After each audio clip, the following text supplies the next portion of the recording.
Emas semalam pecah lagi all time high, buat lagi harga paling tinggi yang terbaru. Tapi Bitcoin masih lagi tak naik lagi.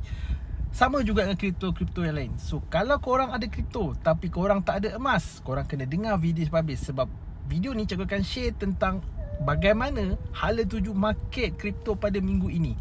Let's go. Baik, dalam minggu ni market kripto, kita tengok Bitcoin dulu as a driver. Bitcoin akan sideways, masih lagi sideways dalam minggu ini, dalam sekitar range 88 sehingga 94. Dia akan range sekitar situ je. Susah dia nak break out. Dua resistance ni, satu resistance, satu support ni, susah dia nak pecah. So dia akan ranging kat sini lah. Dan bagaimana juga dengan alternate coin lain. Alternate coin lain pun sama juga, akan ranging, akan sideways, akan consolidation. Jadi pada minggu ini kita tidak ada clear direction yang market nak pergi mana.